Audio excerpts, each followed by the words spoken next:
Ako po'y masaya na siya po ay nakasuhan.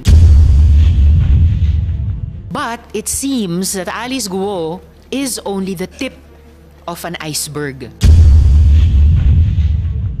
As has already been reported, Alice Guo's Chinese identity appears to be Guo Haping. Fully Chinese with 2 Chinese parents. A few days ago, Mayor Alice Guo and some other individuals were charged under the expanded Anti-Trafficking in Persons Act.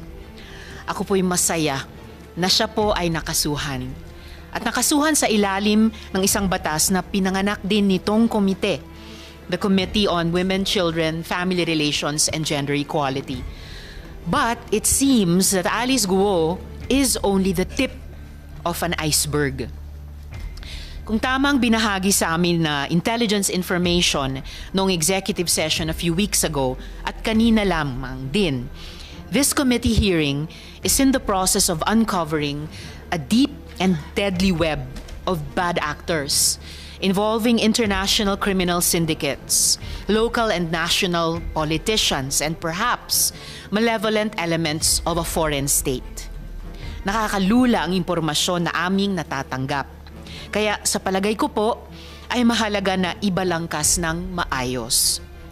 Una po, let us tackle head-on this issue of the identity ni Alice Guo. Si Alice Guo po ay nagpadala ng excuse letter sa ating komite dahil hindi daw siya makakadalo. This is truly unfortunate dahil ang dami po niyang kailangang sagutin sa atin. Itatanong ko sana sa kanya para diretsahan niya sagutin. Pero papakita ko na lang ngayon dahil sobra ako nabigla dito.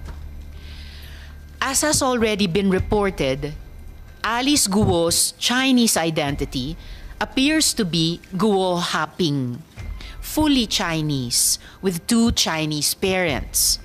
Ito po ay nakita natin sa Special Investment Resident Visa o SIRV application ni Lin Wenye.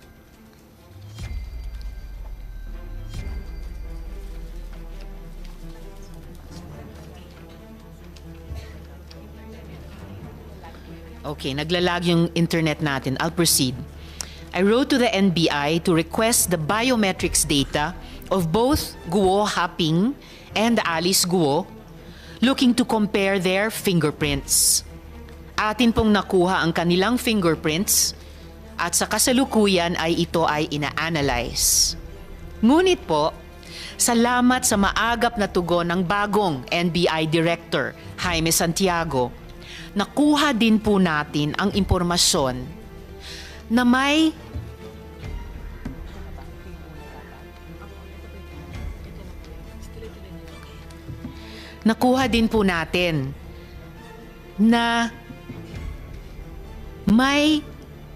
Alice Leal Guo na nasa database ng NBI.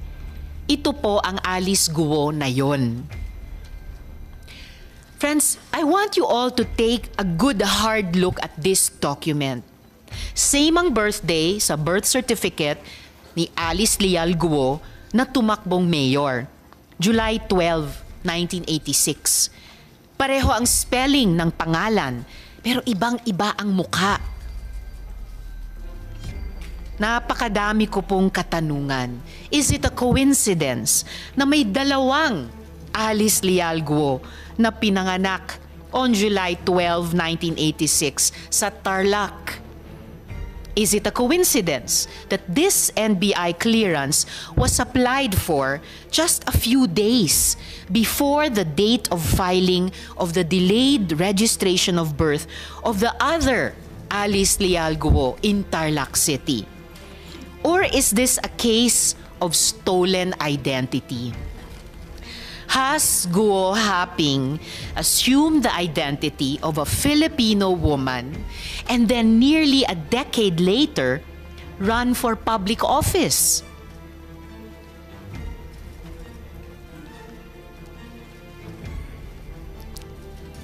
Sino po ang babaeng ito na may pangalang Alice Leal Guo Pero hindi kamukha ni Mayor. Nasaan na po siya ngayon? Bakit kailangan ni Guo Haping nakawin ang pagkatao ni Ms. Alice Leal Guo kung mayroon na siyang validly issued investor's visa na papahintulutan siyang mamalagi dito? Which leads us to our next question. How large and what is the nature of Alice Guo's networks?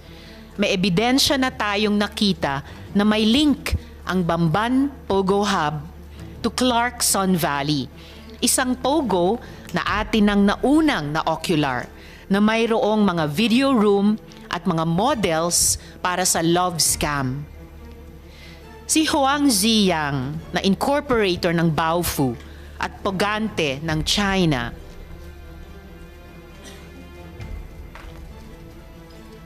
ay incorporator din pala ng Sun Valley Clark Hub.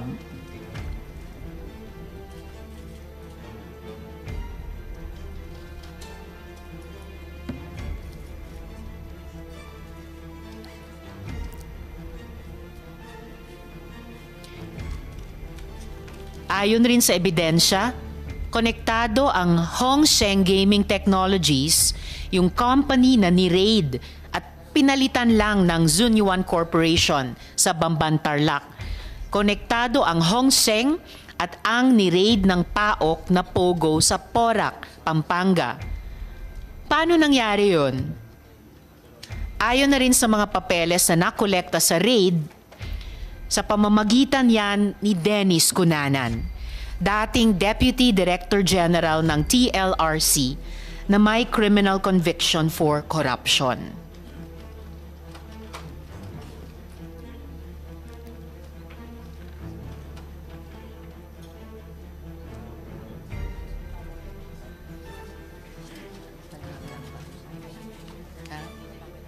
Okay. Mabagal lang po yung internet.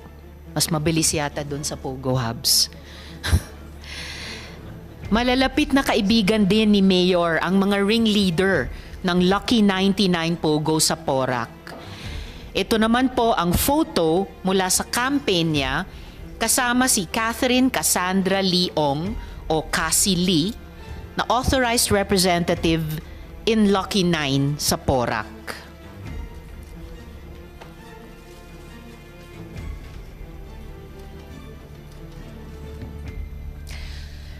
May isa pa kaming nakitang connection na nakakabahala dahil may kinalaman sa isang napakalaking investigasyon ng Senadong ito noong nakaraang Kongreso pa. Ilalabas po natin ito sa tamang panahon. At ang huling gusto kong masagot na tinatanong na rin ng buong bayan, sino ba ang protektor ng mga pogo na ito? Gaano po kataas sa food chain ang mga protektor?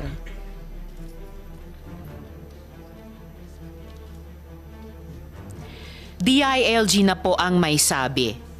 Pogo money can influence the 2025 elections. Mayor Alice certainly likes having friends in high places. Hindi po basta-basta ang mga kaibigan niya. Considering that this woman is now charged with qualified human trafficking, it is imperative that her links and networks are fully investigated. I now wish to ask my colleagues if they have opening statements. Yes, Senator Grace, please. Thank you, Madam Chair. First of all, magandang umaga sa inyong lahat. I would like to thank our Chairperson, Senator Risa Hontiveros, for firm and unwavering resolve to this fight to oust pogos in the Philippines. It is true we have seen more than enough. And this was started also by Senator Sherwin Gatchalian in the Senate. Kung inyong matatandaan, nang ibinahagi ko sa isang privileged speech ang tungkol sa mga Pogo-related abductions noong 2022 pa. Hindi pa uso noon ang mga raids. Ang meron lang tayo noon ay mga reports of kidnapping, accounts of assault, meron pang ako nakausap na personal na nag-report sa akin na siya ay na-abduct at sinaktan. talagang sakit ng ulo itong mga POGOs. Meron mga legal POGOs, pero ang problema ay pinapaupahan nila ang kanilang mga permits para magamit ng ibang operators. And just as I said in the speech, leave it unresolved and it will spread like wildfire. Ganun na nga ang nangyari. Sa loob lamang ng higit isang taon, ang illegal activities ng mga POGO ay naging full-blown operation sa loob ng self-contained compounds. Binaha tayo ng ebidensya sa kung gaano kabaluktot at kasalimuot ang tunay na mundo ng POGO. Nakita natin sa loob ng POGO hubs ang mga complex na mga prostitution dens na pinapaandar ng human trafficking. Nakita rin natin ang hile-hilerang computers at smartphones na naghihintay lamang na susunod na biktima at mga SIM cards at text blasters na para bang kinukutya pa tayo matapos nating maipasa ang SIM Registration Act. Madam Chair, hindi na ako pupunta sa mga detalye sapagkat talagang very exhaustive ang iyong pag-iimbestiga dito. Nais ko lang sabihin na ipinalabas nito na may korupsyon at nanganganak ng korupsyon at nasasama pa ang mga tao sa gobyerno dito. Meron mga pag-uusap ng national security risk, pero wag natin ilihis ang pag-uusap sa kung ano ba talaga ang nanggagawa ng POGO. Kaya I reiterate my call together with our colleagues that have signed the resolution that has been proposed by Senator Gatchalian. Please, we have to ban POGOs. Iban na natin ang POGO dahil hindi natin sila kayang bantayan. Hindi napapakita natin na ang ating gobyerno ay nahihirapan dahil nga may mga protector sila. Pero kung may nagsabi na ban na ang POGOs, mas madali na natin matutunton. Pag may operation, hindi kayo pwede dyan. Ganun lang kasimple yon. Thank you, Madam Chair. Thank you very much, Sen. Grace. Sen. Sherwin? Thank you, Madam Chair. Magandang umaga po sa lahat.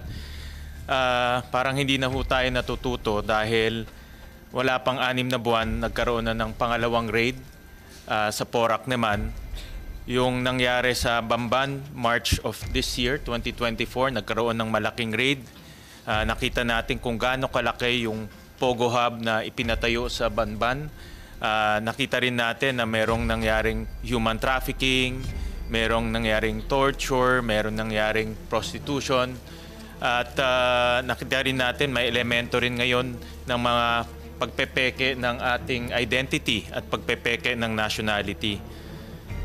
Wala pang 6 months, in June of this year, may na-raid naman sa Porac. At itong pag-raid sa Porac, halos parehong-pareho sa nangyari sa Tarlac. Itong Lucky South 99, 2 beses na-raid to. Noong September 2022, na-raid na siya. May nahanap na 40 na mga illegal aliens na nagtatrabaho doon. Gumastos tayo para i-deport. Ngayon, June of 2024, meron na naman na-raid.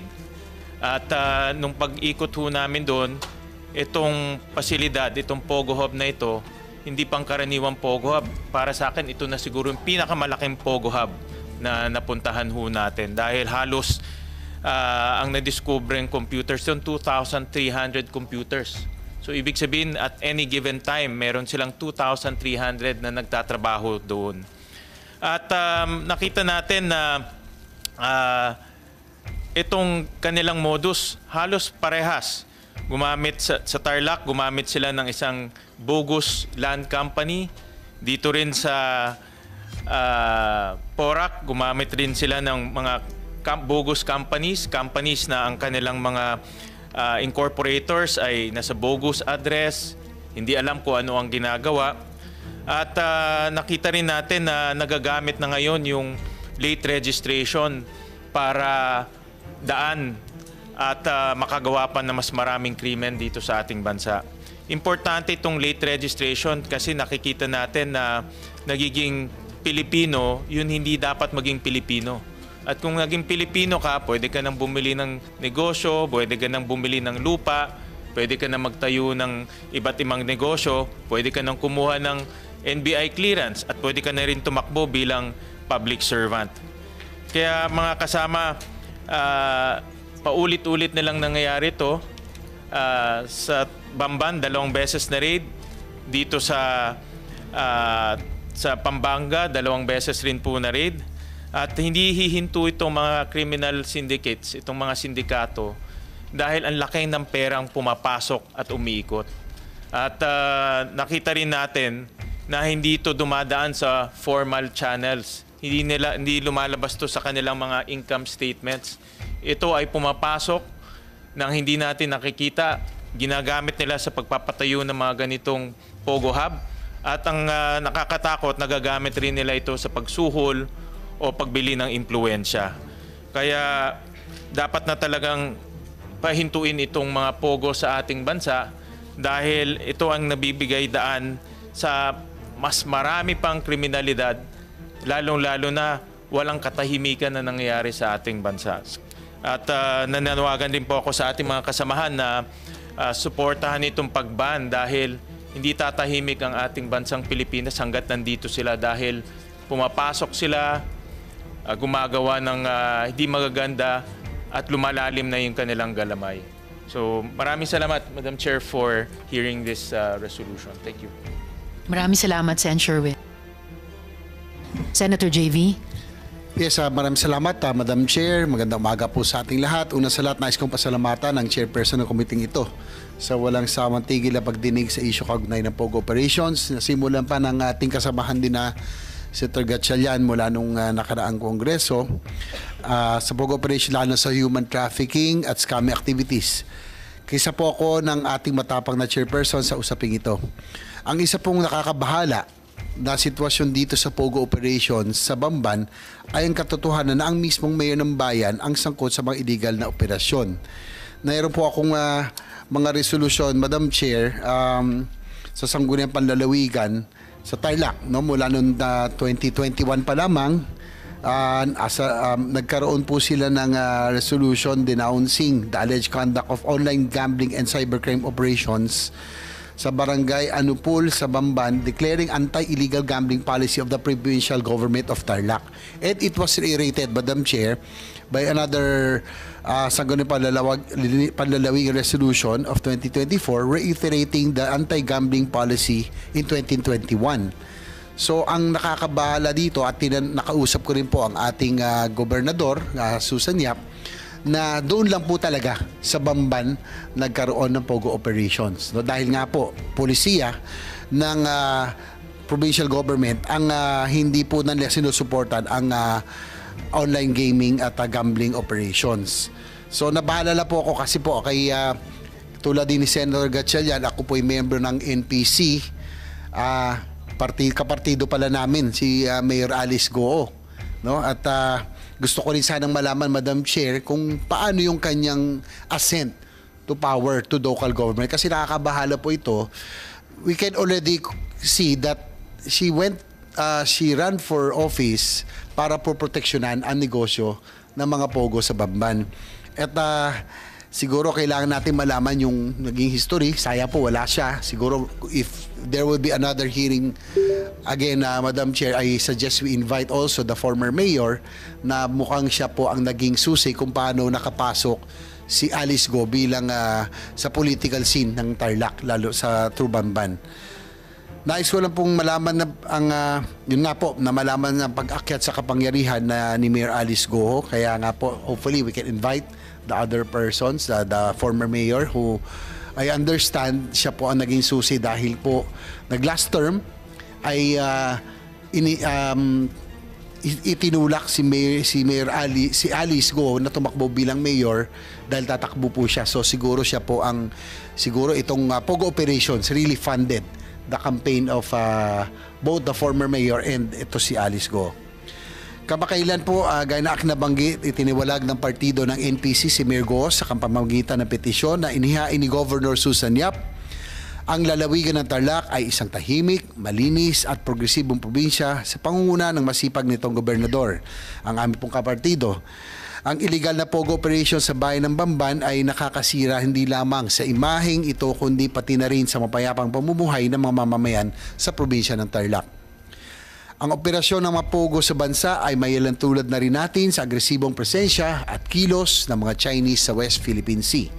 The presence of the Chinese Coast Guard and militia in our seas and the operation of pogos on our lands have only caused chaos and social disorder in the country. These are failed attempts to tamper with the Filipino courage and spirit, but undeniably have already adversely affected our communities and fellow citizens. The committee has uncovered and discovered not just the material facts and information to prove the involvement of Mayor Go, but also the compelling and disturbing reasons that call for the government's policy shift on POGO operations. I believe that really we already have to hasten the phasing out of the POGO industry. Huwag na po natin hintayin na may mahalan na naman na mayor o iba pang opisyal ng gobyerno na magiging protektor sa illegal na operasyong ito. Kaya nga po sana huli na po si Alice Go na talagang kitang-kita mo, Madam Chair, na siya po ay pinatakbo upang pagtakpan o upang magsilbi sa interes ng POGO operations sa Bamban. Kita natin sa buong Tarlac, wala hong POGO operations except in the municipality of Bamban. Muli, maraming salamat, Madam Chair. Maraming salamat, Sen. JV. And Comsec, per yung hiling ni Sen. JV, imbitahin nga natin sa susunod na pagdinig yung dating mayor ng Bamban.